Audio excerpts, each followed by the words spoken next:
समस्त लोक सुखिनो भवन्तु. समस्त लोका सुखिनो भवन्तु. समस्त लोक सुखिनो भवन्तु. समस्त लोका सुखिनो भवन्तु. समस्त लोक सुखिनो भवन्तु. समस्त लोका सुखिनो भवन्तु.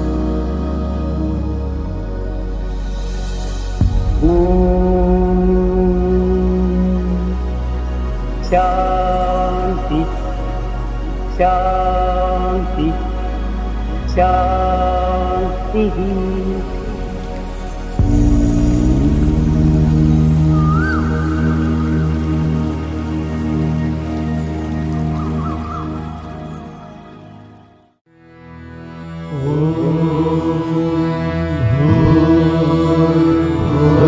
स्वः तत्सवितुर्वरेण्यं भर्गो देवस्य धीमहि धियो यो नः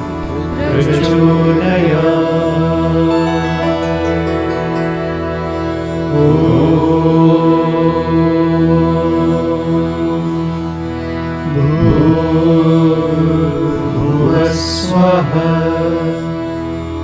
तत्सवितुर्वरेण्यं भर्गो देवस्य धीमहि धियो यो नः प्रचोदयात्.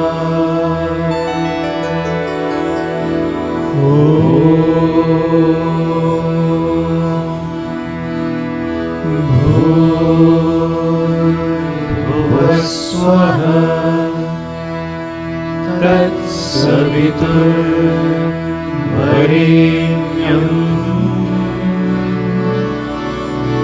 भर्गो देवस्य धीमहि धियो यो नः प्रचोदयात्.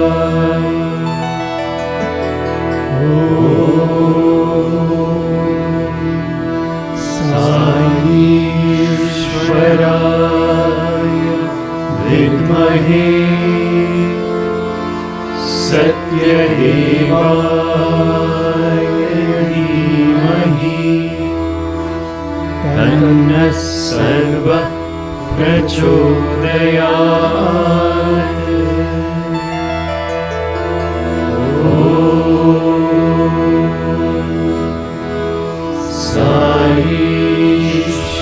साईश्वराय विद्महे सत्यदेवाय धीमहि तन्नः सर्वः प्रचोदयात्.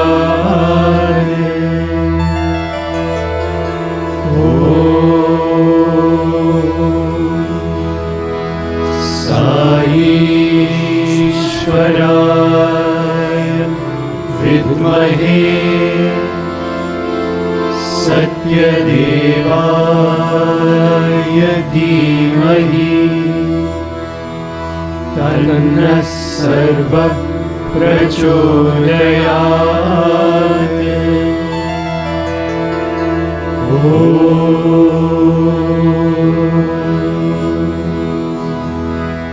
शान्ति शान्ति शान्तिः.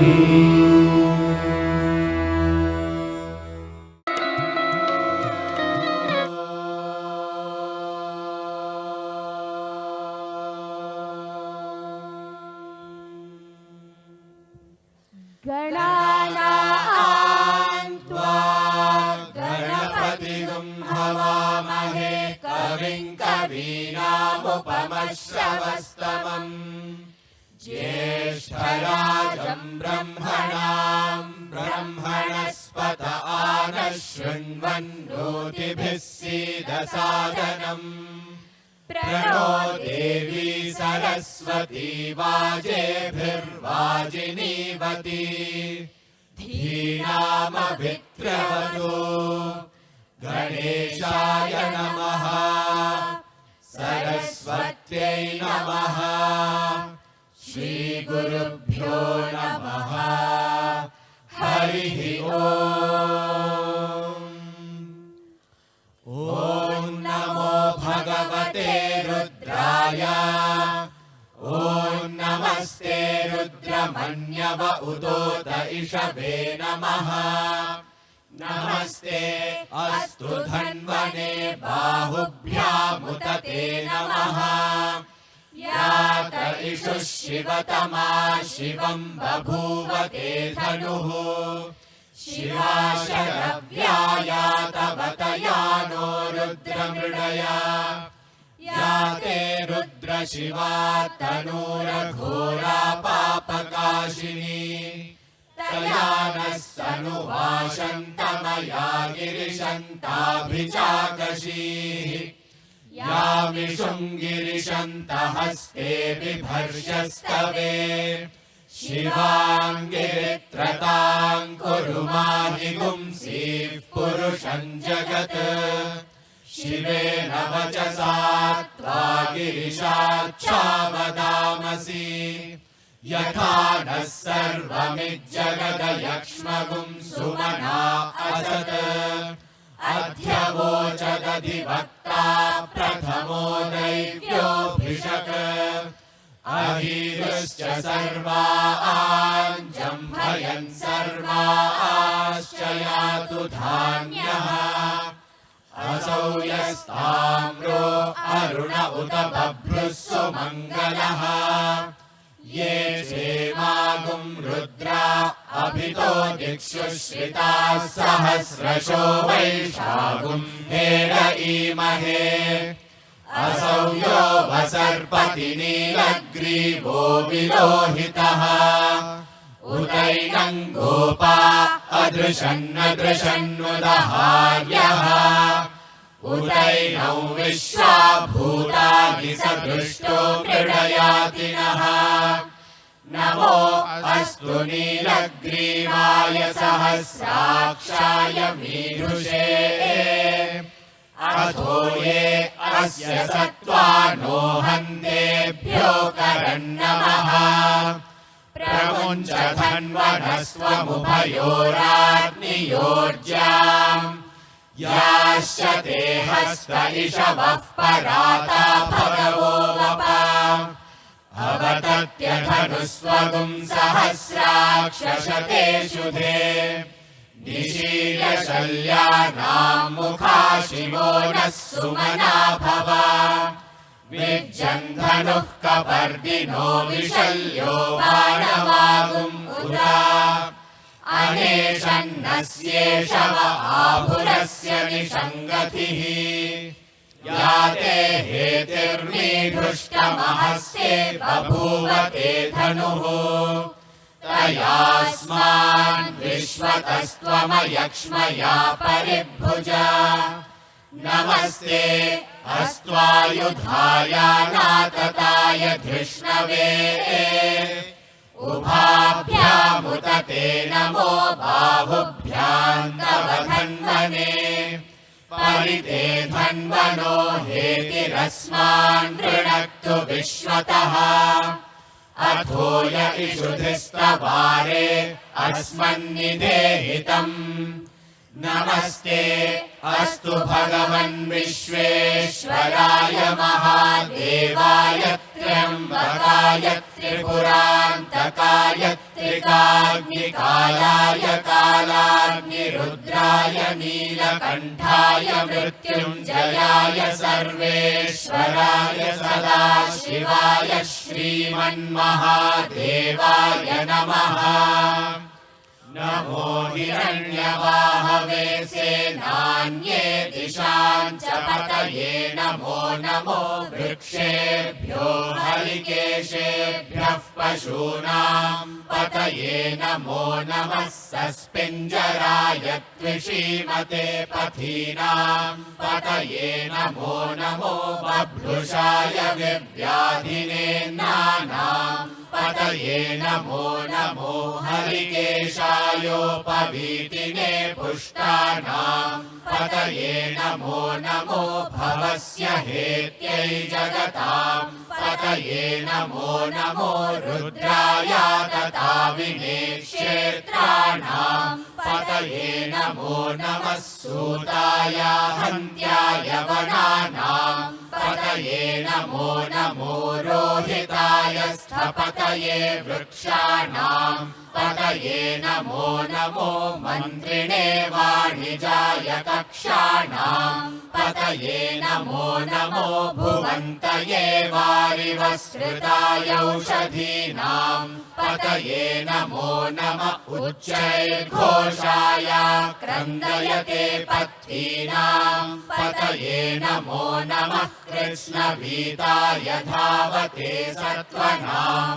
पतये नमः नमः सहमानाय निर्व्याधिन आव्याधिनीनां पतये नमो नमः ककुभाय निषङ्गिणे सेनानां पतये नमो नमो निषङ्गिण इषुधिमते तस्कराणां पतये नमो नमो वञ्चते परिवञ्चते सायूनां पतये नमो नमो निचेरवे परिचरायारण्यानां पतये नमो नमः श्रिकाभिभ्यो जिघागुंसद्भ्यो मुष्णतां पतये नमो नमोऽसिमद्भ्यो नक्तञ्चरद्भ्यः प्रकृन्तानां पतये नमो नमः उष्णीषिणे गिरिचराय कुलुञ्चानां पतये नमो नमः इषुमद्भ्यो धन्वाविभ्यश्च वो नमो नमः आतन्वानेभ्यः प्रतिदधानेभ्यश्च वो नमो नमः आयच्छद्भ्यो विसृजद्भ्यश्च वो नमो नमोऽस्यद्भ्यो विद्यद्भ्यश्च वो नमो नमः आसीनेभ्यः शयानेभ्यश्च वो नमो नमः स्वपद्भ्यो जाग्रद्भ्यश्च वो नमो नमस्तिष्ठद्भ्यो धावद्भ्यश्च वो नमो नमः सभाभ्यः सभापतिभ्यश्च वो नमो नमो अश्वेभ्यो श्वपतिभ्यश्च वो नमः नमो व्याधिनीभ्यो विविध्यन्तीभ्यश्च वो नमो नमः उगणाभ्यस्त्रिगुंहतीभ्यश्च वो नमो नमो गृत्सेभ्यो गृत्सपतिभ्यश्च वो नमो नमो व्रातेभ्यो व्रातपतिभ्यश्च वो नमो नमो गणेभ्यो गणपतिभ्यश्च वो नमो नमो विरूपेभ्यो विश्वरूपेभ्यश्च वो नमो नमो महद्भ्यः क्षुल्लकेभ्यश्च वो नमो नमो रथिभ्यो रथेभ्यश्च वो नमो नमो रथेभ्यो रथपतिभ्यश्च वो नमो नमः सेनाभ्यः सेनानिभ्यश्च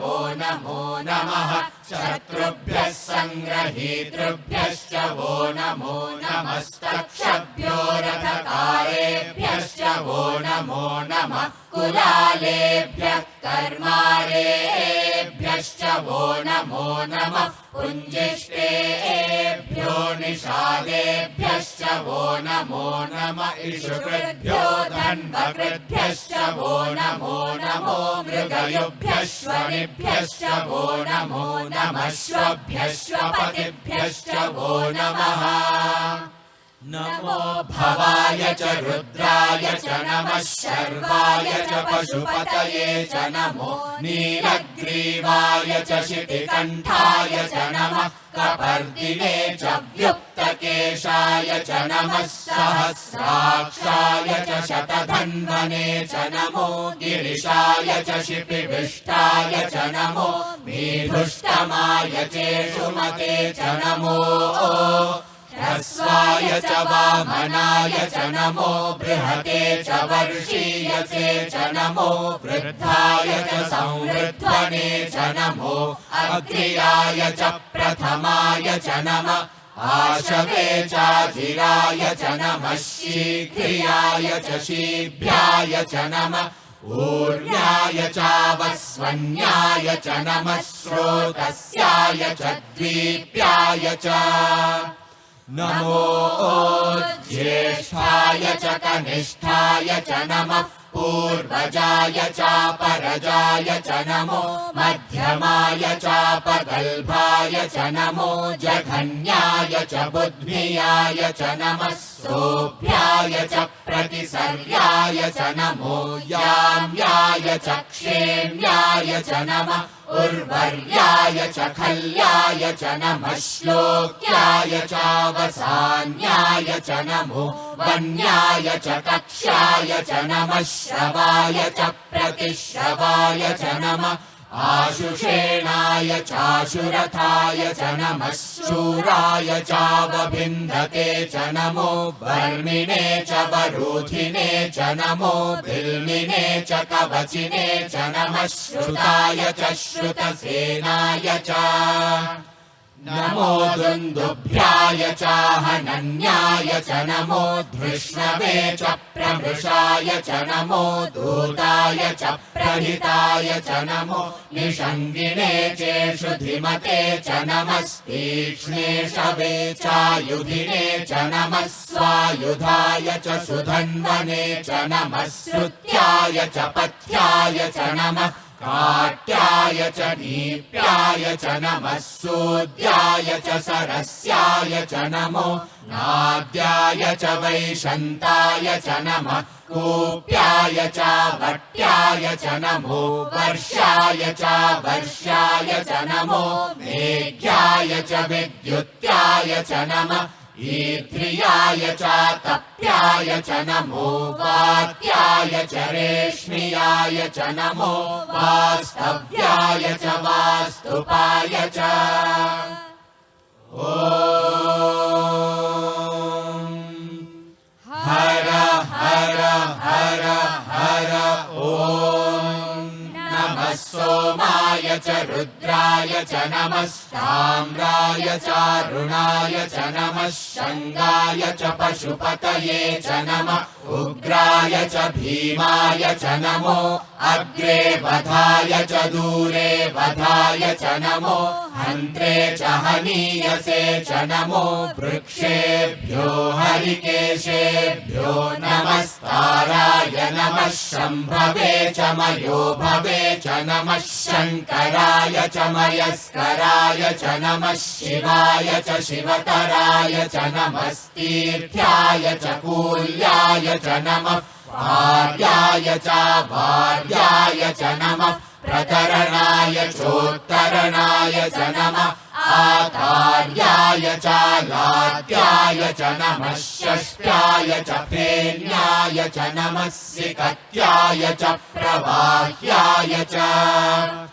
नमः हिरण्याय च प्रपथ्याय च नमः किगुंशिलाय च क्षयणाय च नमः कपर्दिने च पुलस्तये च नमो गोष्ठ्याय च गृह्याय च नमः स्तल्प्याय च गेह्याय च नमः काट्याय च गह्वरेष्ठाय च नमो हृदयाय च निवेष्ट्याय च नमः पागुंसव्याय च रजस्याय च नमः शुष्क्याय च हरित्याय च नमो लोप्याय चोलप्याय च नमः ऊर्व्याय च सूर्याय च नमः पर्ण्याय च पर्णशद्याय च नमो पगुरमाणाय चाभिघ्नते च नमः आखिदते च प्रखिदते च नमो वः किरिकेभ्यो देवानागं हृदयेभ्यो नमो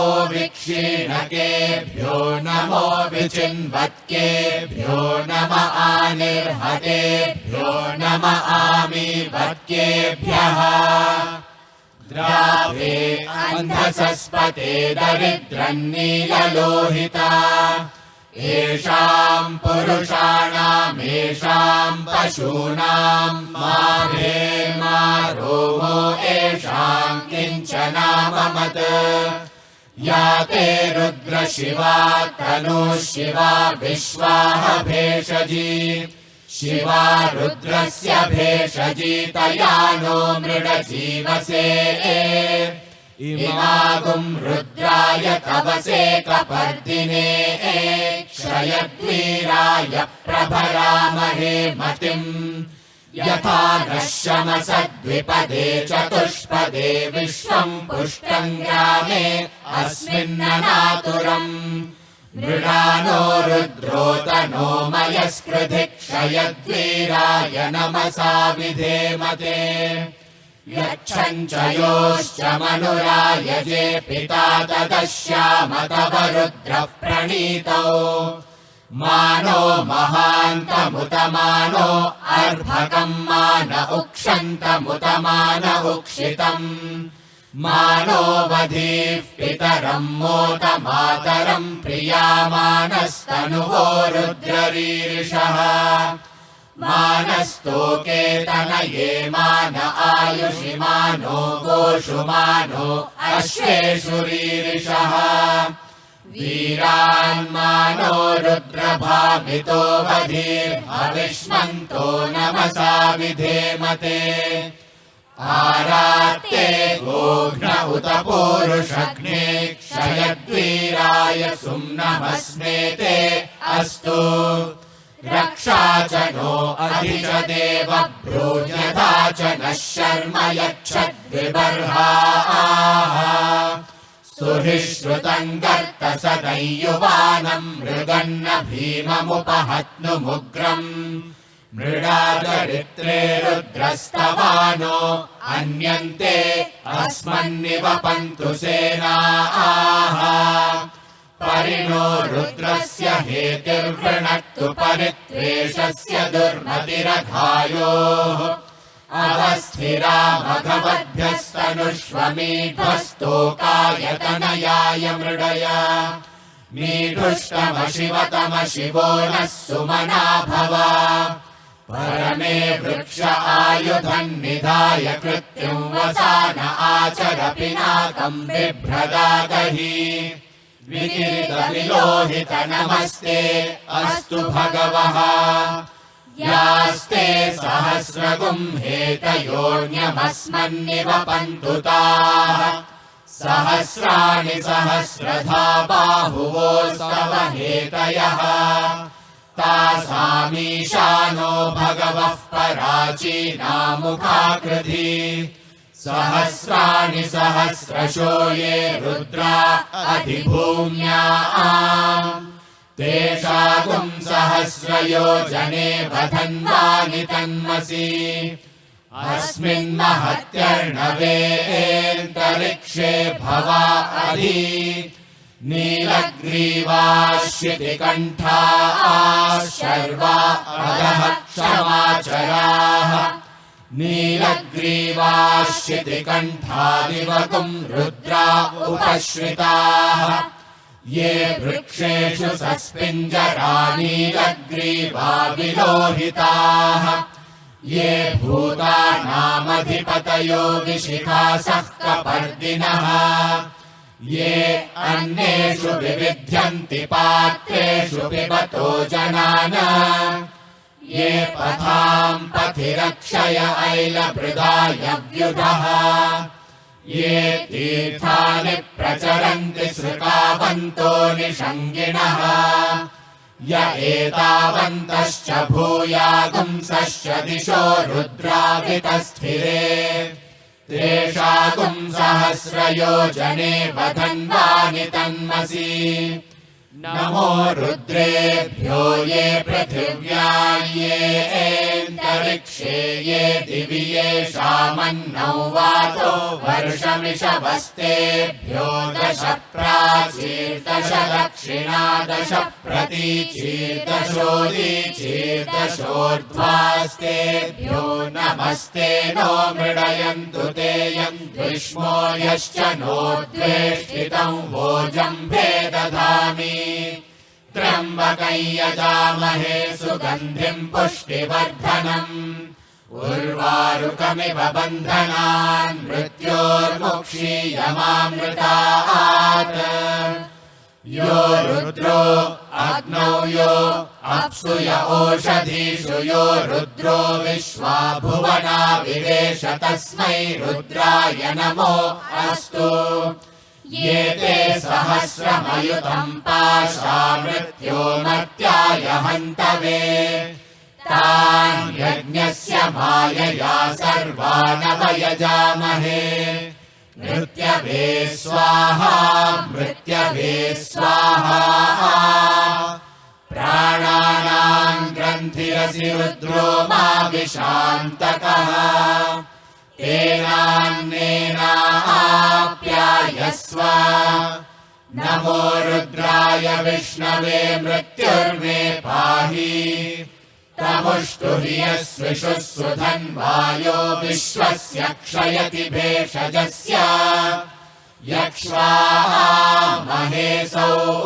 मनसाय रुद्रन्नमोभिर्देवमसुरन्दुमस्य अयं मे हस्तो भगवान् अयं मे भगवत्तरः अयं मे विश्वभेषजो यगुं शिवाभिमर्शनः ॐ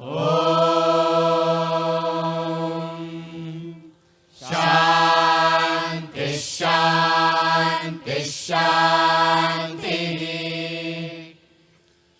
Om Shri Sai Ram.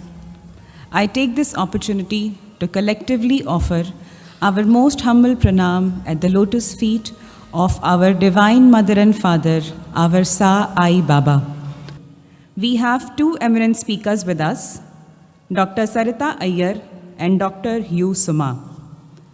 Our first speaker, Dr. Sarita Iyer, is an associate professor in the Department of Business Administration of Ettu Manurappan College, Kerala, and is an eloquent speaker in Indian knowledge system.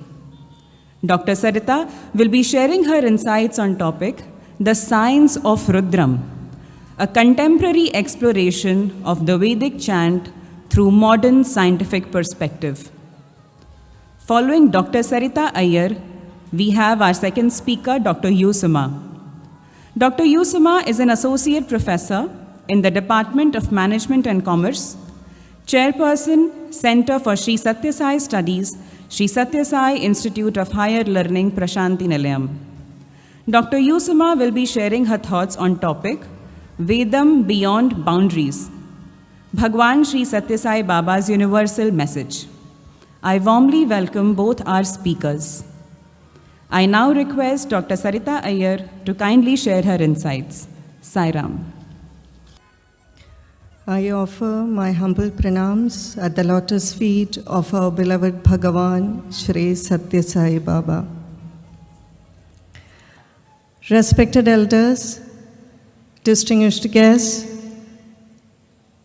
ladies and gentlemen, my dear students, Om Shri Sai Ram. I wish to reflect upon the topic, is Veda scientific? Or is there any relationship between Veda and science? Some concepts that we study in science are found in the Vedas. Pointing this out, some people claim that Vedas are scientific and attempt to explain Vedas in scientific terms. Let's examine what our gurus have said about this, because we must understand to what extent is this correct and even logical. Our gurus have said that Vedas are not scientific.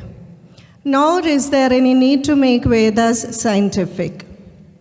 Because the reason they give is that the subject matter discussed in the Vedas, to be more precise, the core subject matter discussed in the Vedas and that discussed in the science are entirely different.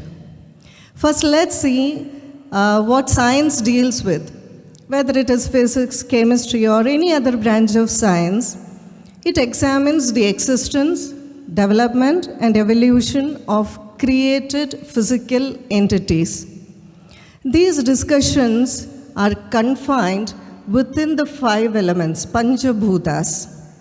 Hence, we can say that the domain of science is limited to Panchabhutas. Within that boundary, whatever science, whatever knowledge science is providing is real and valid. However, the Vedas discuss that which lies beyond this. Vedas speak about that which existed even before the Panchabhutas came into being. That is why Swami has said, where science ends, spirituality begins. The Vedas expound on supreme reality, Brahman. From this perspective, we can say that Vedas existed even before the origin of science and even before the creation started.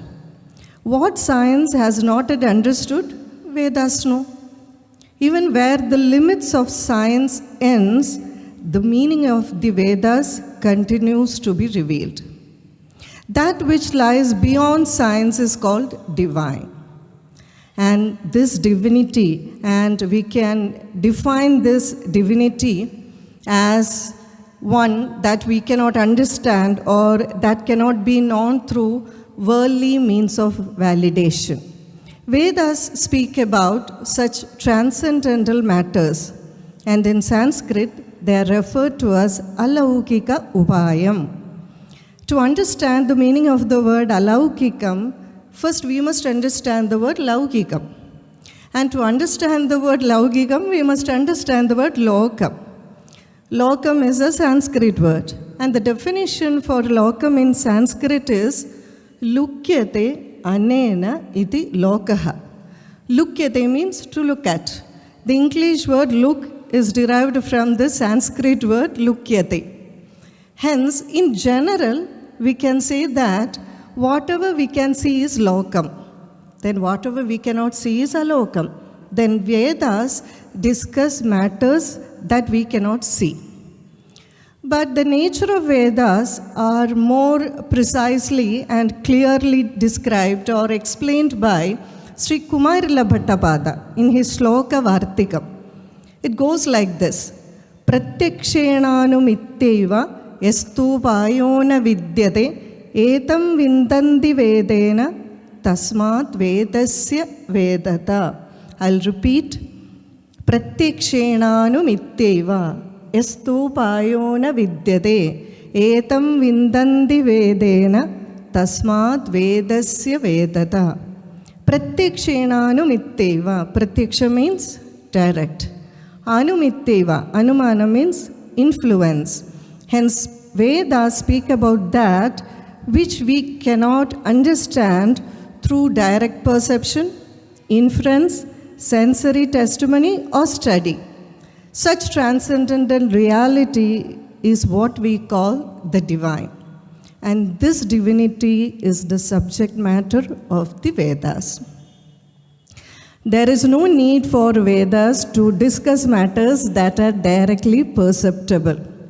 For example, fire is hot, ice is cold, one has to take medicine when he is ill. All these are known to us through direct experiences. Hence, these direct experiences do not fall within the subject matter of science. Now, coming to inference, I'll tell you an example. When you see smoke from a distance, you infer the presence of fire. This is the most common example we can see in our scriptures. And this inference is also not the core subject matter of the Vedas. The subject matter of the Vedas begins when all this direct perception and inference ends. Vedas speak about that which cannot be explained through our senses, mind, intellect, and worldly analogies. This becomes more evident when you study Vedas and Upanishads. To understand the word divine, to some extent, I will narrate you a few examples because it is said that example is not a way of education, but example is the only way of education. Suppose one desires to have a child. All non-worldly methods were tried. They were known as Laukika Upayam, but no result. Then someone told him to perform some puja or to chant Sri Rudram, because Sri Rudram has prayers for all our wishes, especially in the Chamakam part. Then he started chanting Sri Rudram very devotionally every day for a particular period, and the child is born. Can we scientifically prove that the result occurred is due to the chanting of mantra? No. We don't know how the result occurred. We do not know the philosophy behind this. We don't know the methodology behind this. Science cannot measure or give proof to the effect of mantra. Science cannot measure the power of mantra because all these are transcendental realities. Where all kinds of worldly means are exhausted, the Vedic mantras begin to operate. I'll narrate you one more example.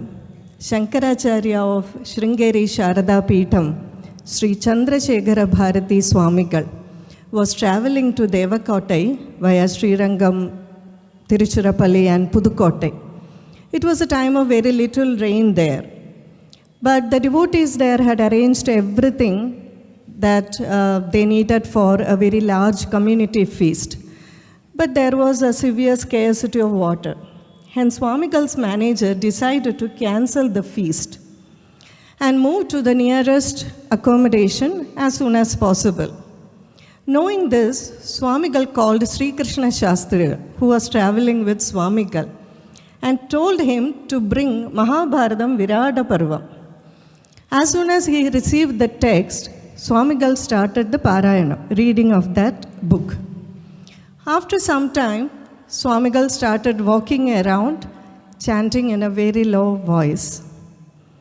By 2 o'clock, 2 p.m., atmosphere became dark, and after half an hour, a heavy downpour began. By 4:30 p.m., Sarvadhikari came and informed Swamigal that they have received too much rain and requested Swamigal to stop the chanting and perform the arati. Swamigal did accordingly and the rain was stopped. Later, when someone inquired about this incident, Swamigal said, "At that time, I was chanting the Varuna mantra. Vyasa Bhagavan had embedded the Bijakshara of Varuna mantram in the Mahabharata Virata Parva. Hence, when the Parayanam, the reading of the Virata Parvam and the chanting of the Varuna mantra got combined, the rain was brought." Hence, we must understand that the subject matter of Itihasas and Puranas are not limited to Laukika Upayams. They discuss Alaukika Upayams also, because Itihasas and Puranas are detailed explanation of the Vedas. If it rains after chanting a mantra, how science can prove that the rain occurred is due to the chanting? Even though science attempts to analyze such circumstances, it fails to obtain proof, as all the proof it seeks are limited to the physical realm. Similarly, since Swami's divinity transcends the Panchabhutas, we are unable to comprehend and describe it. Some may call it magic and attempt to explain Swami's divinity within the limited framework of human knowledge. How can beings formed of Panchabhutas comprehend that is beyond Panchabhutas? Hence, we must understand that we cannot understand the Vedas through science. The relationship between science and the Veda is material. We can understand the divinity only through sadhana and practice. And Sri Rudram discuss, or we can see this divinity in Sri Rudram. Sri Rudram says, Taskaranam padaye namaha. Taskaran means thief. My salutations to the thief. When we say this, naturally a question may arise. If saints and sinners are seen together, then how will the world's affairs be conducted? Won't the sinners increase? Here we are not saying that we should openly worship the thief or the sinner. We are completely opposing the sin of sinners, but we are worshipping the soul within the sinner. Here we separate the person and the act. Here comes the uniqueness of Sanatana Dharma. One may have several reasons to become a sinner, but when he gives up that sin, he is saved. Here we separate the person and the sin. When a person confesses his mistakes without pride, at that moment of confession itself, his personality is considered to be merged or aligned with the Atma. Body may be that of a thief or a demon. We can see several such stories in our scriptures. Only those who have not done complete surrender, Sharanagati, are killed. If Ravana had given up his pride, even at his last moments, and taken refuge in Rama, Rama would have released Ravana. Hence, to sum up with, we must understand that Ishvara is one, that Chaitanyam, that Brahman. But Devas are many. Ishvara is one, Devas are many. Hence, in Sri Rudram, it is not said that everything and everyone is divine, but it is said that everything and everyone is Ishvariya. Everyone has a place in it. Jai Sai Ram. My humble pranams at Bhagawan's lotus feet, respected elders, devotees, practitioners of the Vedic path, and our participants in the Vedic conference. Sai Ram to one and all. Whenever we think of the Vedas, many of us, educated, so-called educated, we feel reverence. But with reverence, we also feel distance. The reason for this distance could be belief, basically. And what are our beliefs? Some of us believe that it is all written in Sanskrit, it is esoteric, it's beyond us. Some of us believe it is meant for only some people. Some of us believe that only what is practical is required. We do not need to look. This is all heritage. Let us keep it there. These are the general beliefs that surround the so-called modern way of thinking. But what Swami tells us is that Vedas are not the relic of a past. Vedas are living truth.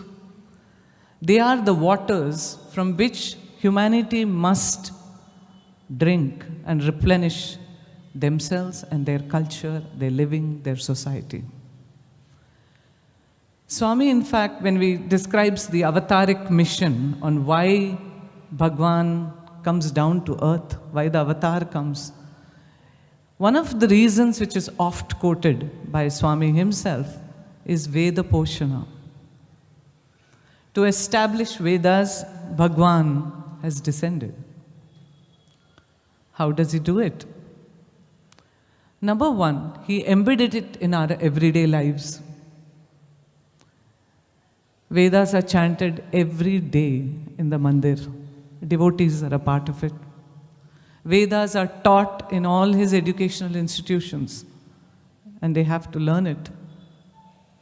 In every auspicious function that is done, it begins with the Vedas. In the whole of India and the world, Bal Vikas teaches again the Vedas.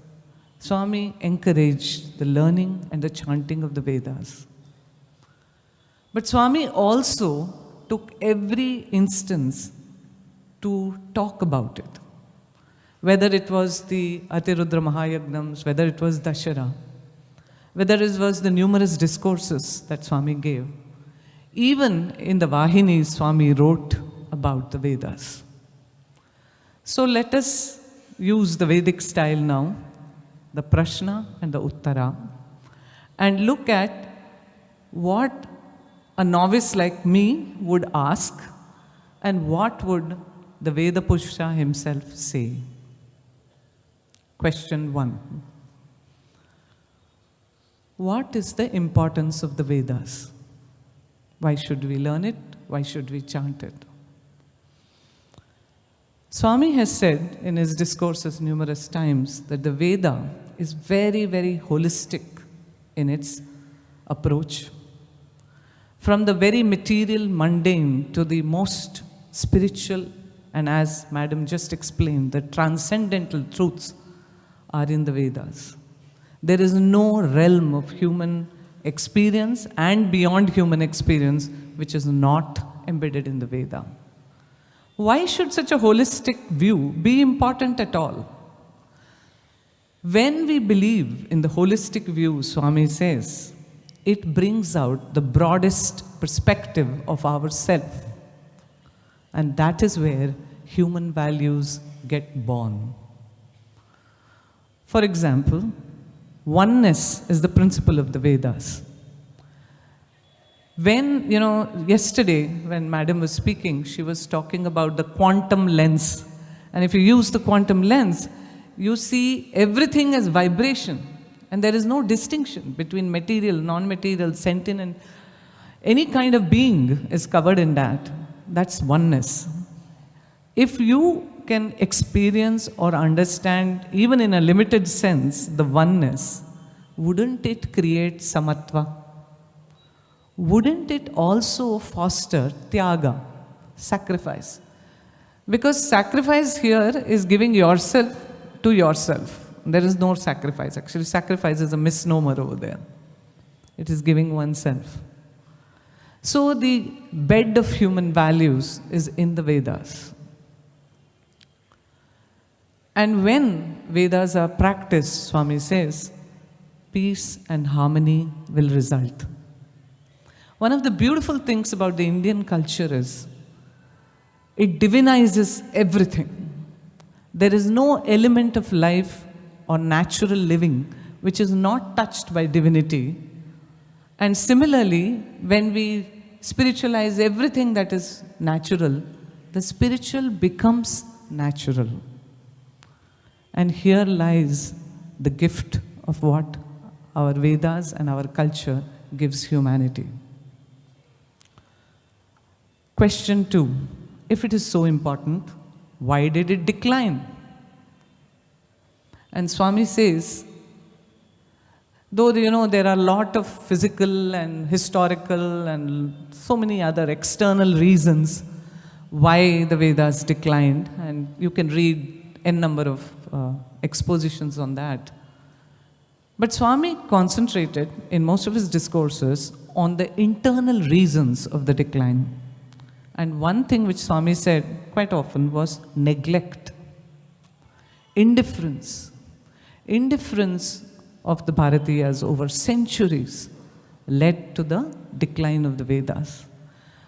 To make my point, I'll just read what Bhagawan exactly said. He said, each of the Vedas have several shakhas or branches, and the upashakhas, which means sub-branches. Out of the 20 branches and 21 branches of the Rig Veda, only 3 have survived today. Likewise, out of the 96 branches of the Yajur Veda, only 2 have survived the ravages of time. Samaveda, which had 1,000 branches, retains only 3 branches.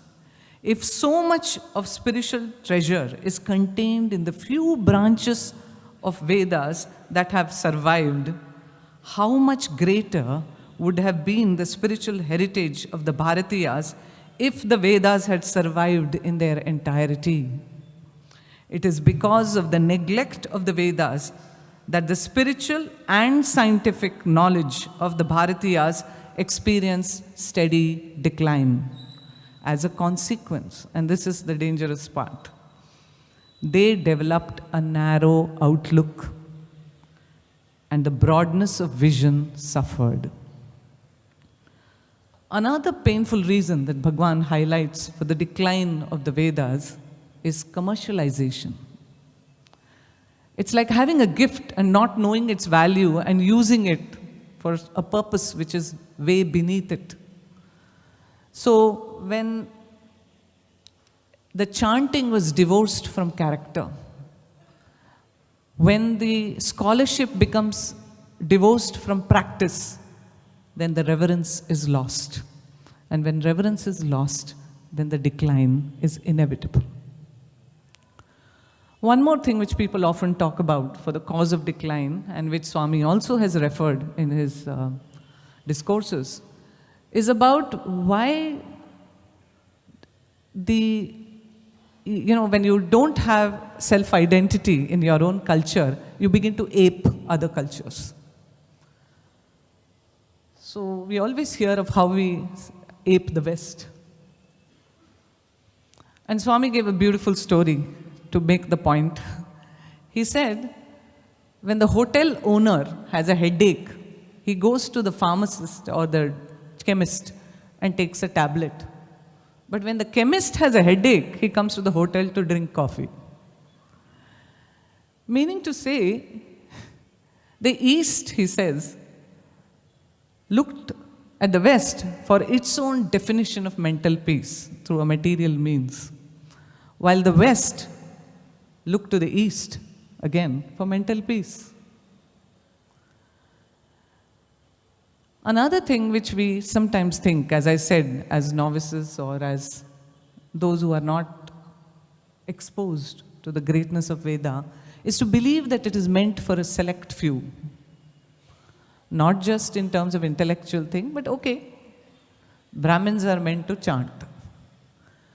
Swami said that Brahminhood is not birth-based, it is conduct-based. When conduct of discrimination, viveka, of reverence, and the right conduct is, practiced, only then you get the arahata, to be a Brahmin. Now comes the next question, which we all know. Why did Swami, what were the reasons when Swami universalized the Vedas, allowed women to chant Vedas, said every nation is welcome to chant the Vedas. It doesn't belong only to India, but to the entire world. And Swami has spoken about this too in his discourses. While talking about why women should be permitted to chant, Swami said, in the realm of jnana, there is no discrimination. In a physical sense, yes, there are limitations or there are variations in men and women, but not in jnanam. And Swami quoted scriptural history. He said, don't we have the instances of Parameshwara himself teaching Parvati? Don't we have luminaries like Gargi and Maitreyi who not only mastered these branches of knowledge, but also would debate intellectually also? He also, Swami speaks of Sulabha Yogini, so many instances where Vedas were practiced. Vedic life also was lived by both men and women. Now coming to the fact of why is it a global or universal principle, Swami says that take something like gravitational force, he said. These are all Swami's examples, not mine. Believe me, it's 100% plagiarism here. So when Swami was talking about the gravitational force, he said, Newton discovered it. It existed much before Newton discovered it. Hence, that knowledge belongs to everyone. Similarly, the Vedas are not by humankind. It's not invented by human beings. The sages only received the divine vision, and therefore it pre-existed, as the speaker before me also emphasized. Even much before creation, the Vedas existed. Hence, it belongs to the whole of humanity. There cannot be a distinction in that. Now comes the most difficult question. How does one revive this culture? How does one relive the Vedic tradition? This also, Swami is so kind. There is nothing which he has not left for us. He's peeled the banana, mashed it and kept it in front of us so that we may partake of it. So in this case, Swami says, the first thing we must have is faith. Because with faith comes the real, in form of a deservance to it. I would again tell you an incident which happened in order to support what I'm saying. So it once happened, this was during the Dashara Yagnam, and the Vedas were being chanted, and Swami would ask the boys to chant, as you all know. He would give them the, kashaya dress and then ask them to chant. And Swami would be very proud, like a proud father, feeling very happy when the boys are chanting it. And as is with Swami, he would, after the thing, he would go behind in the Purnachandra thing. The Vedam boys would follow. And then Swami looked at all the guests and he was answering questions. And then he said, then one of the guests said, Swami, your boys have chanted the Vedas so well. And Swami beams. And then he says, yes, but they are not only Veda chanters, they are students also. They study secular knowledge and they also learn this. Swami was showing off like a proud parent. And then this gentleman who was the guest, he asked, Swami, do they know the meaning of the Vedas? And now came the point of terror. The boys knew the meaning of the Vedas in a general sense, but if you quiz them about it, they may probably not pass.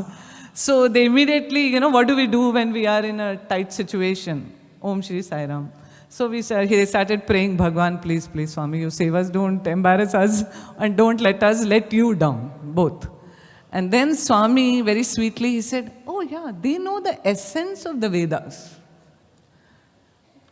And then Swami said, what is the essence? If you chant with your heart and with bhakti, with reverence, you don't need to know. The benefits in terms of peace and prosperity will come. When he added, it's a beautiful example. So I don't know whether he was saving them or he was revealing to us, but whichever way it was. Swami said, when a mother takes a little child and sings a lullaby, which could be a classical song, whatever, she's singing it. Does the child understand the words? Does the baby understand the words? No.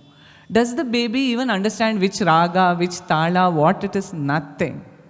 But the baby knows it is the song of love. It can feel the love. And baby knows it should surrender. This was Swami's example of it. And then Swami said, so put your heart and soul and chant. It will open up because the knowledge is within you too. So this is a beautiful way. Another story which Swami said, again about faith. India's culture, Swami said, always lives in the villages because there are a whole lot of people who still follow that old tradition of life with no complications. They are, let's hope, untouched by AI, mobile phones, social media and all other things. Now it so happened that there was this very rustic woman in Pahalgam. This was during the Shirdi avatar. And she used to keep 3 pots in her house, drawn from 3 different wells in the village. That means every morning she would go to each well and draw 1 pot of water, which she called Ganga, Yamuna and Saraswati. And she would keep it and worship them at home. And any guest comes, she would mix the three waters and say it's Triveni Sangamam and give them.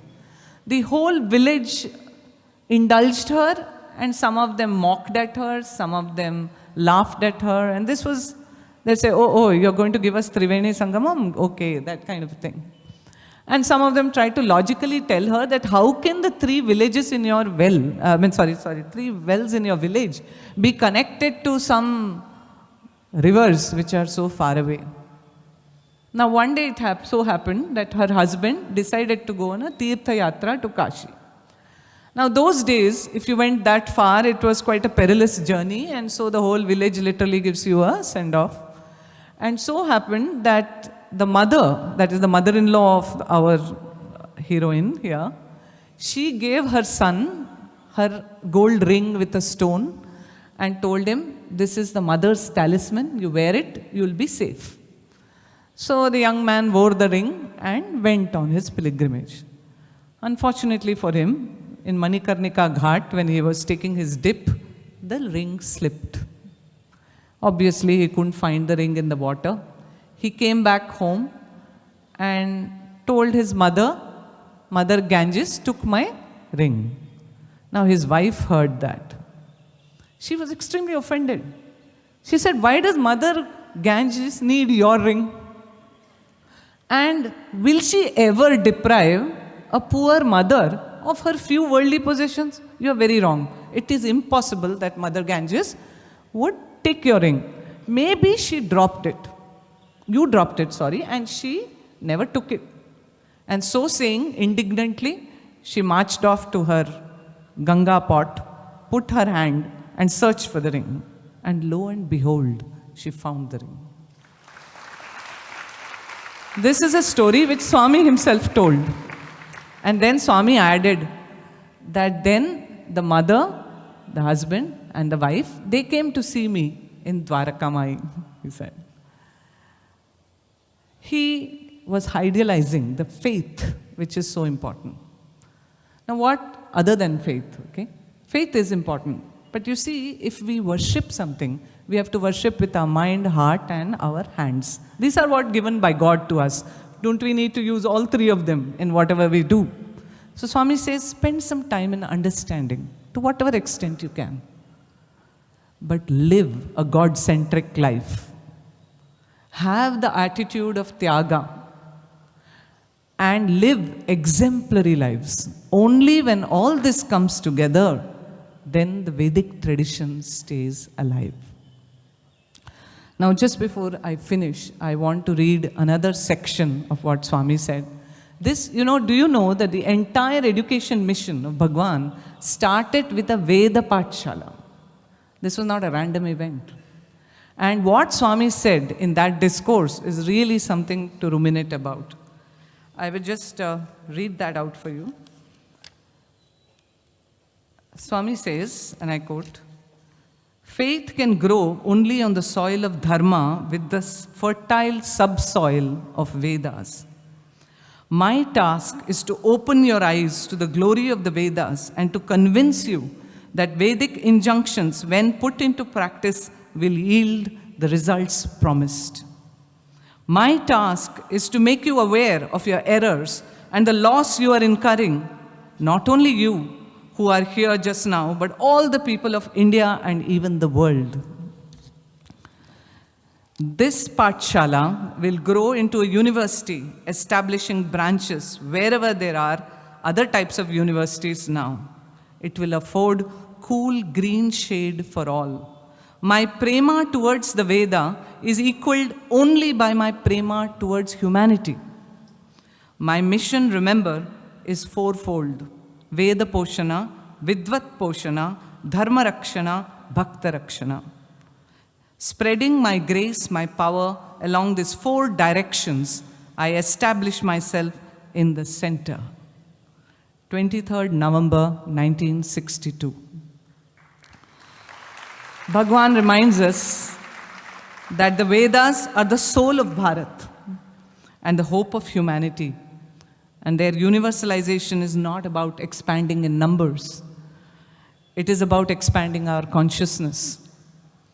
When lived with awareness, discrimination, and love, the Vedas will naturally radiate peace across homes, society, and nation. Jai Sai Ram. To continue this session, it is my great privilege to introduce Professor Michael Sternfeld. He is a distinguished scholar specializing in Vedic psychology from Maharishi International University. He is engaged in consciousness studies. Specifically, he is an expert on the Ramayana. He has spent over 3 decades popularizing the Ramayana across continents, making its values accessible worldwide. He has created several videos and courses on the Ramayana, and his topic today is the power of love and dharma in the Ramayana, a Vedic framework for inner transformation and global harmony.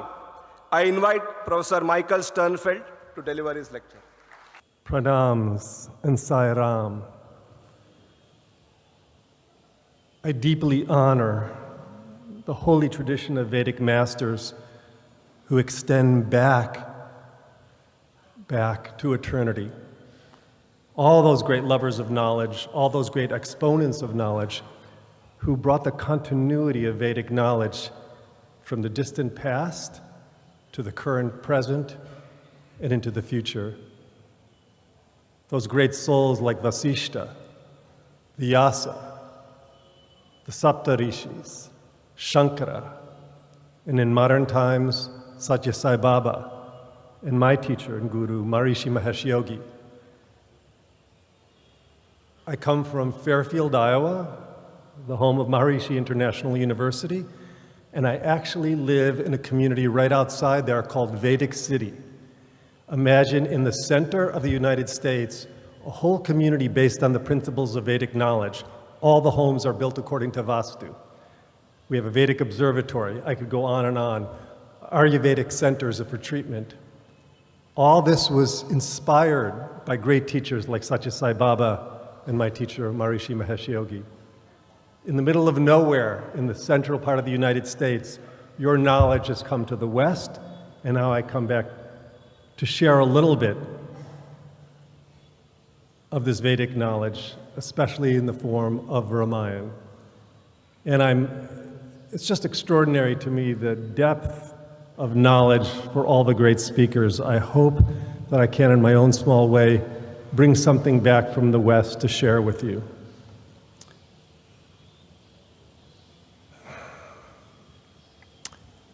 Ram Brahm Paramarat Rupa. Ram is Brahm, totality of unity. That'll actually be the conclusion of my talk, but I wanted to start with that to give a sense that Ram is Brahm, that totality that lives inside of us. This is the totality of Vedic knowledge. Now, you all know, I'll just repeat some of the essence. As we all know, Ramayana is Itihas, along with Mahabharata, these 2 great epics. And really, on an evolutionary value, I would like to suggest that the Ramayana is a direct means to the unfoldment of Brahman. Ram is Brahm. Now, we've learned, everyone knows there's the 4 primary Vedas, but in addition to the 4 primary Vedas of Rig, Sama, Atharva, and Yajurveda, there's all the branches of Vedic literature. And even though Itihas is more expressed value, more expressed, it's still, especially what I work with is Valmiki Ramayana. The Ramayana is also cognized. It's a Purusheya. The Ramayana was cognized by Valmiki with the direct input from Brahma himself. Valmiki went deep inside, cognized the essence of the story, inspired by sage Narada, and then poured out these 24,000 couplet verses. So the Ramayana is a branch of Veda.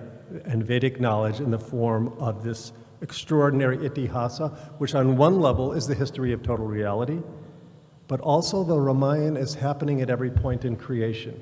The dynamics are an internal reality everywhere, and especially inside our own heart. So if we took all the abstract impulses of Vedic knowledge and put it in the form of one grand story, you would have Ramayana. The Ramayana makes all the abstract impulses of Vedic knowledge accessible to our emotions, to the flow of our life. It's Veda in story form. One way I like to describe it is Brahman on the stage. So when I was invited by Gortaji and Nimish Panda to speak, they invited me to speak on dharma in the Ramayana. And I asked, could I expand that a little bit? Could I expand that to include the relationship between love and dharma? And they said, very, very good, because Swami was all about the expression of love and the expansion of love. And that's what I would like to explore today with you, the relationship between love and dharma in the Ramayana. Because the Ramayana is well known, it's a profound textbook. Many scholars look at it as a textbook for discriminating finer and finer levels of dharma. We learn to discriminate by Ram's action. What's the path of right action? And I would say, and I've explored that, I've done one production called Ram's Dharma, Leadership Secrets of the Ultimate Warrior Sage Prince. So that was one of my audio productions, really refining what is dharma. But as I've explored the Ramayana over these many years, I began to see that there was the twin forces, twin evolutionary forces, which was love and dharma. And this can actually fuel and empower our whole evolutionary process. So I'd like to ground it now in personal experience, because let's just talk about our experience inside of us of what is love and dharma. And you all know love is very easy to access for many of us. It starts when we're children, where we feel the love for our mother, and our mother feels the love for us, and we learn a little bit about what that love is. As we grow older, we learn a little bit about how we can open our heart and expand our heart. With expansion, we learn principles of experience of compassion, surrender, loving kindness, which is deeply connected with Sathya Sai Baba, which I know this is one of the essence of his teachings. And we grow from that level of personal love to more universal love. And there's ultimately, when you think of love, there's a merging. It's an experience of unity as your heart expands to unity with the divine. And I think that's captured quite well in the expression from the Bhagavad Gita, where one sees all beings in the self, and the self in all beings. This is the growth of love, the expansion of our heart. And I just want you to get a sense of this is such a guiding essence, a principle of our life. Now let's turn to dharma. Dharma, by its very nature, is more abstract, because dharma functions on principles. We're discriminating the path of right action that is in accord with dharma, with nature. It brings in qualities of moral reasoning. And clearly this is expressed throughout the Ramayana. But just as love expanded from that small little pond of love to an ocean of love, in the same way, dharma also by its own nature grows. And think of it in the Ramayana itself, where in the beginning, Ram is a young prince in Ayodhya, and he's learning the basic codes of conduct from his guru, Vasishta, and he's the eldest son. He's meant to be crowned prince, crowned king by Dasharatha. So we have fundamental principles and structure of right action. But then when Ram is exiled, he goes on a great heroic quest. By the way, it was the first heroic quest. The whole concept of heroic quest, which governs all of our movies, films, and great mythic adventures, begins with the Ramayana. So now he's on a quest in the beginning to purify, to honor his father's word, but at the same time, he's on a mission. And I'll explore that now. It's moving to the next level. Ram has a divine purpose. Now, many of us get caught up in the emotions of the story and we forget, we don't really forget, we all know it, but as we move through the story, we forget that the gods asked Vishnu himself to incarnate as a man to take out Ravana, to purify the world of ignorance embodied by the Rakshasas, headed by Ravana. This was a huge mission because nothing could take out Ravana. In his arrogance, he had gained immunity from all the gods, the demigods, the Rakshasas, the Gandharvas, everything, but he didn't mention men and monkeys because they were too puny to even consider. And that's why Ram incarnated as a man, as Ram, Dasharatha's son. You all know this, I'm just reminding us. So you can see Dharma is expanding to this divine mission that Ram had. And in the end of our story, after Sita returns to the earth, Ram really becomes a force of nature. He's Purusha, Purushottama, Maryada Purushottam Ram. So we can see that Dharma, as the story grows, as the story of our life grows, we're expanding to more and more wholeness, expansion of our sphere of influence, because the Dharma of a child, as one of the speakers mentioned, is quite different from the Dharma of an enlightened being, and very different from an avatar like Ram. So Dharma is moving towards wholeness, expansion of sphere of influence, aligning, ultimately, Dharma is aligning our individual consciousness with the flow of the entire universe. So now we set the stage. That was my preamble, setting the stage for the relationship between love and Dharma. And for this, I actually am going to take a little bit of divergence into the Bhagavad Gita, although that would never be a divergence because that's part of the stream of Itihasa. And the reason why I'd like to bring up Arjuna on the battlefield of life at Kurukshetra. This is an archetypal expression of this dynamic of love and Dharma. That's why I think it is good to invoke that. Because imagine Arjuna, the greatest warrior of his time. Some of the interpretations characterize him as being weak and uncertain. He was highly developed in his heart and deeply developed in a sense of Dharma. But he stood on the battlefield of Kurukshetra, and he looked knowing that he needed to fight to uphold Dharma, because the Kauravas were usurping power in an unrighteous way. He knew as a Kshatriya he had to fight, but he looked at those he would fight, his family, his kinsmen, Drona, his master in martial arts, Bhishma. These are people he loved. These are people he trained him. His heart swelled knowing, how can I possibly kill my family members? At the same time, he knew that he must, because if he did not, the world would lapse into adharma. It's no wonder it wasn't a sign of weakness. It was the absolute maximum level of love and maximum sense of dharma. And he said, there would be no value in gaining a kingdom if I have to kill my family members. And he's in a state of complete suspension, and Gandiva, the bow, slips from his hand. I will not fight. And this sets the stage for Krishna to enlighten Arjuna through these steps, taking him through Sankhya and through all the steps of Vedic knowledge, knowing ultimately in the peak in chapter 2 when he says, Yogastha Kuru Karmani. Nistragunyo, O Arjuna, go beyond the three gunas.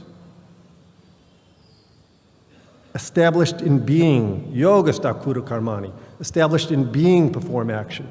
You have to be established in that deep sense of self, your absolute nature, so you can act without attachment. So now we're getting a sense, now I can shift back to the Ramayana, because obviously Mahabharata comes after the Ramayana. And by the way, when I referencing Ramayana, I'm speaking Valmiki Ramayana. I go back to the source. So now we get a sense of that suspension of heart and mind, and how it can serve us in the force of evolution. It's not a problem to be gotten rid of. It's not, oh, Arjuna made a mistake. He got confused between love and dharma. No, it took us to that maximum level, and we see this as an absolute pattern throughout the Ramayana. I can give a few examples. When Dasharatha is the betrayal by Kaikeyi, when she said, you must exile Ram to the forest for 14 years and make my son Bharat king. And she exacted a promise from Dasharatha that he would absolutely fulfill her two boons, which he had finally asked, these two boons that he had given her in the far past. Dasharatha had so much love for his son. That was the apple of his eye. He loved Ram more than his own life. And yet, he had promised Kaikeyi these two boons. He had to honor his word. He was torn apart by the love in his heart for his son and the unbearable force of nature, or that setup of karma, that he had to exile Ram. He could not reconcile this. He ended up dying of grief from the loss of his son when Ram went into exile. It's one example. Then when Bharat returns home and finds out what his mother Kaikeyi has done, he says, I will not accept this kingdom. Ram is the eldest. He deserves this kingdom. Our father has passed now. And he journeys into the forest. You all know the scene with Bharat Milap, where there's a formal debate between Bharat and Ram, where Bharat insists from his heart that Ram must come home now because their father is gone. The pledge was not necessary. It's not necessary to honor his word anymore. Bharat says, if you love me, you will come back. The people need you. Ram's own mother, Kausalya, insists that he must come back. Even Vasishta, his own guru, you always do what the guru says. Even Vasishta says you must come back. But Ram adhered to that deeper level of dharma. So here again, there was all this love of the people, and Ram, though adhered to, he had honored his father's, Dasharatha's word, but he had already agreed to Kaikeyi. He had to honor his own word, so that this upholding of the absolute commitment, because the word of the king must be upheld, otherwise dharma would dissolve. So once again, we have this feeling of love and dharma being at odds with each other. Once again, this is not a problem. This is the evolutionary force of the Ramayana. We see it in Agni Pariksha, when Sita steps into the fire. Ram has fought this incredible battle with all his allies, with Hanuman and the Vanaras. And we are all looking for this beautiful reunion of Ram and Sita. And yet he rejects her. It's so painful for us to see Ram seemingly rejecting Sita. But underneath, there's something happening there. And this is one of the secrets of the Ramayana. The secret is we're swinging with our emotions. The Vedas are very abstract. The Ramayana works on our emotional bodies. Because our heart is going, no, Ram, you can't treat Sita like this. At the same time, we have a sense of there's an unfolding dharma that's at a deeper level. And actually, it's a great teaching, because after that scene, when where Hanuman is aghast with what he's doing, Lakshman, everyone, even Valmiki. Brahma himself comes to remind Ram of his own nature, that he is Vishnu incarnate. So if Ram for a moment, whether it was a Leela or not, Ram for a moment seems to forget his own nature.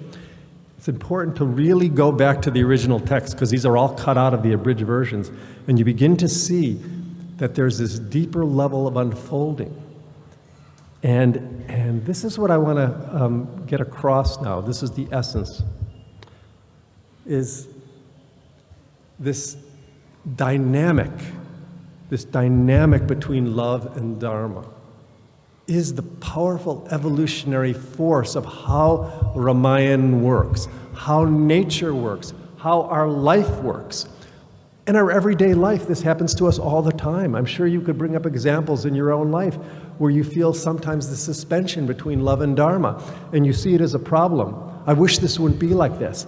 I'm asking you to reframe it as an opportunity to move your evolution. And the greater the opposite values, the more power, potential power for your evolution to grow and expand.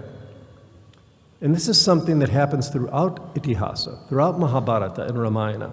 You could even say that there's a binary code embedded inside the Ramayana. I gave 3 examples.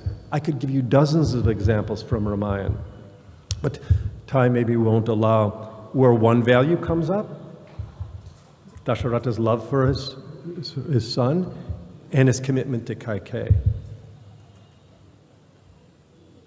Ram needing to go back to accept the kingship, but he must honor his father's word. So there's this binary code, one value, opposite value. And it forces us to swing with our emotions between expansion and contraction, between love and dharma. What is the right path? There's absolute ambiguity in the Ramayana. If there's many gray areas, it starts very simple, but as the story proceeds, it becomes a little bit grayer, more ambiguous. In business, there's case studies. You could call it case studies, where we have to really, because people go through graduate school and get their MBA, they know that they have these case studies where it's a test for how they discriminate. So that's what's happening as you go through the Ramayana. That's why it's such a powerful evolutionary tool. So, what I'm going to invite you to start thinking of the Ramayana, not, people always say, this means this, and it's a process. It's a process-oriented guide to life, where you learn not just discriminate dharma, but also how to expand your heart and the relationship between them. Purifies your emotional body along the way. So the process of the swing of your emotions is extremely important in the growth of your comprehension, your vision, your knowledge, and your heart. But we know in the Bhagavad Gita, I'm using that as a reference a lot, is that, it's supposed to go beyond the pair of opposites, dvandva in Sanskrit. Go beyond the pair of opposites, beyond the field of attraction and aversion. Yes, that's the end goal. But it's the process along the way that is so profound. And then yet you meet at that place where occasionally we are like Arjuna, totally in suspension. We don't know what to do. And this is the key, the transcendent function. This is the key to Itihas, Ramayana and Mahabharata. We have these seemingly irreconcilable values. We must honor the word, but we love. We're always torn with this feeling. This is the powerful evolutionary. And the key is transcending to a deeper level of synthesis that somehow embraces these seemingly irreconcilable values. The word in Sanskrit is nivartatvam. Nivartatvam. Nivartatvam. Transcend to a deeper level of synthesis that embraces these seemingly, I use the word seemingly, opposing values, because they only appear to be the play of opposites. There's a deeper level of unity that somehow underlies that. That is what is unfolding as you open yourself into the Ramayana and the teachings and the knowledge of the Ramayana and Mahabharata, Upanishads, all the branches of Vedic literature. And that's why I said at the very beginning, the Ramayana is a direct means for the unfoldment of Brahman. Ram is the light of life in the heart of everyone. And I would incorporate Sitaram, because after Sita returned to earth, Ram was known as Sitaram. And that's a beautiful blend of love and dharma when you have that name, Sitaram. I believe that it's a rare instance where Ram avatar was joined by Sita avatar. Ram and Lakshmi came together as a dynamic duo to purify the world of ignorance. They were co-creators in this dharma. So I invite you to see Ram and Sita as this embodiment of love and dharma, seeing their knit together wholeness on the outside and within your heart. Now, I was also asked that it's not only for our personal evolution, which I've focused on primarily in my talk today, but how does this affect global society? And I know I'm in a panel later this afternoon, perhaps I can go into it because I imagine I'm getting close to being out of time, is to think, when you think of conflict resolution, which is, we're experiencing right and left, interesting right and left on the political level, on the civilizational level, there's conflict. Once again, I'm going to invite conflict. Once again, you could always reduce it to these two principles of love and dharma. I'd like to invite you to see the world through this lens of love and dharma. And what's the template that I've suggested is when there seems to be conflicts, seemingly irreconcilable conflicts, there's always the principle of love and unity and connection. There's always the principle of dharma, discriminating the path of right action and aligning with that universal flow. And you can trace that down and find the underlying unity. This is Veda in action. This is incorporated in the principles of Vedic knowledge and the teachings of Ramayana into your daily life. Look for places to resolve conflict by sinking into a deeper level of yourself. Every moment, every day, Navartatvam, we transcend. We transcend in our meditation. We transcend when we chant. We transcend when we say Sai Ram.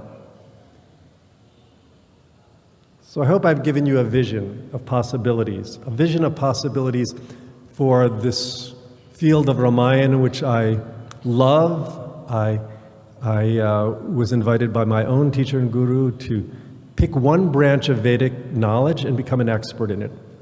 So I just started. It's been 34 years now of just Ram, Ram, Ram.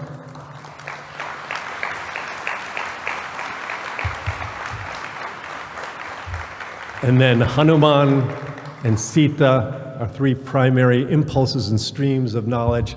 And the final word I'd like to say is the Ramayana, to restate, is happening at every point in creation. These dynamics are not ancient stories from some ancient text. They're happening right now within all of you. Thank you so much.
Parvati Nandana नंदन श्री गणेश पार्वती नंदन श्री गणेश शरणं गणेश शरणं गणेश शरणं गणेश शरणं गणेश शरणं गणेश शरणं गणेश शरणं गणेश शरणं गणेश शिवनंदन गणपती गणेश शिवनंदन गणपती गणेश शिवनंदन गणपती गणेश शिवनंदन गणपती गणेश गौरी गणेश उमा गणेश गौरी गणेश उमा गणेश पार्वती नंदन श्री गणेश पार्वती नंदन श्री गणेश शरणं गणेश शरणं गणेश शरणं गणेश शरणं गणेश शिवनंदन गणपती गणेश शिवनंदन गणपती गणेश शिवनंदन गणपती गणेश शिवनंदन गणपती गणेश गौरी गणेश उमा गणेश साई पिता रे माता साई साई पिता रे माता साई साई पिता रे माता साई साई पिता रे माता साई दीन दयाळा दाता साई दीन दयाळा दाता साई दीन दयाळा दाता साई दीन दयाळा दाता साई साई पिता रे माता साई साई पिता रे माता साई साई गुरु साई सखा सहोदर साई गुरु साई सखा सहोदर साई गुरु साई सखा सहोदर साई गुरु साई सखा सहोदर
हे शेष शयना नारायणा हे शेष शयना नारायणा हे शेष शयना नारायणा हे शेष शयना नारायणा वेदाभरणा नारायणा वेदाभरणा नारायणा वेदाभरणा नारायणा वेदाभरणा नारायणा भवभयहरणा नारायणा भवभयहरणा नारायणा भवभयहरणा नारायणा भवभयहरणा नारायणा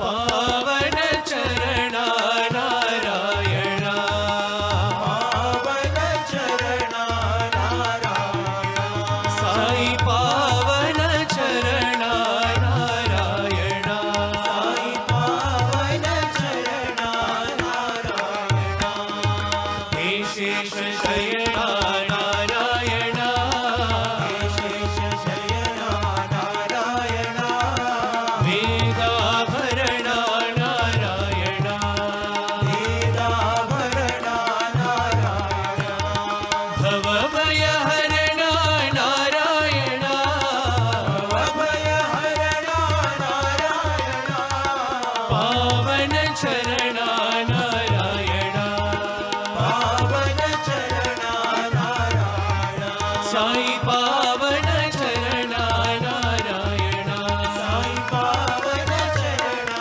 नारायणा नारायणा हरि नारायणा नारायणा हरि नारायणा नारायणा हरि नारायणा नारायणा हरि नारायणा नारायणा साई नारायणा नारायणा साई नारायणा नारायणा साई नारायणा नारायणा साई नारायणा हे शेष शयना नारायणा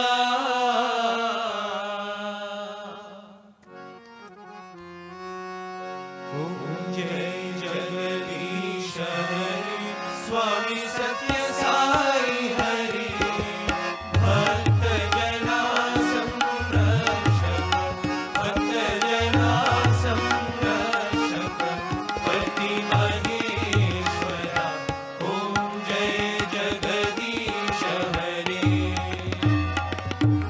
शशिवदना श्रीकरा सर्वा प्राणपति स्वामी सर्वा प्राणपति आश्रित कल्पलतिका आश्रित कल्पलतिका आवद्बान्धवा ओम जय जगदीश हरि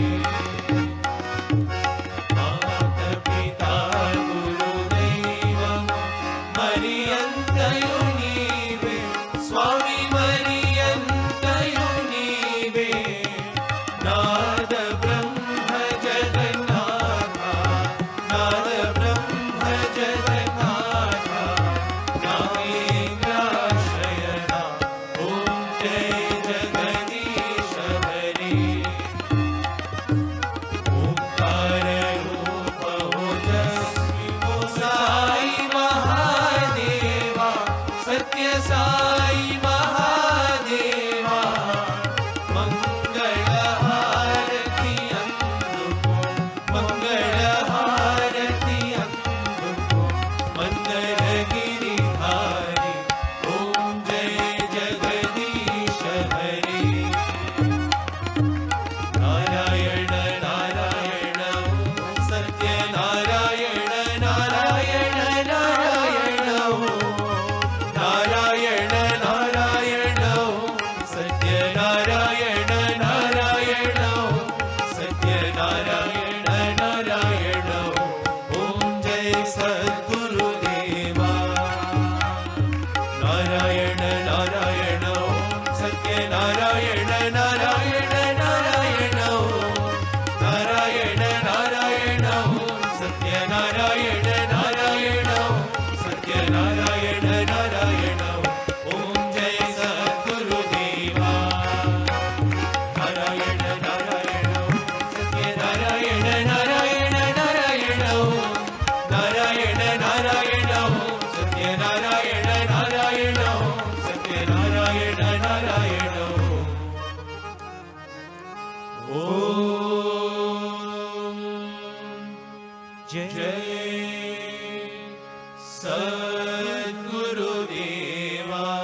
शान्ति समस्तलोकाः सुखिनो भवन्तु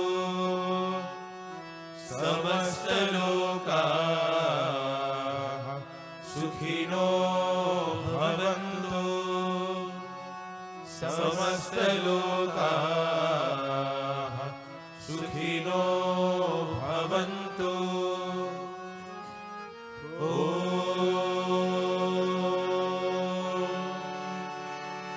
शान्ति शान्ति शान्ति जय बोलो भगवान श्री सत्य साई बाबा जी की जय। ॐ साईश्वराय विद्महे सत्यदेवाय धीमहि तन्नः सर्वप्रचोदयात्। ॐ साईश्वराय विद्महे सत्यदेवाय धीमहि तन्नः सर्वप्रचोदयात्। ॐ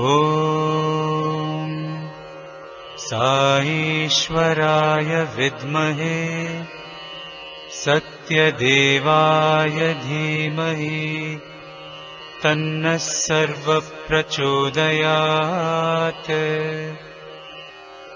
ॐ साईश्वराय विद्महे सत्यदेवाय धीमहि तन्नः सर्वप्रचोदयात्। ॐ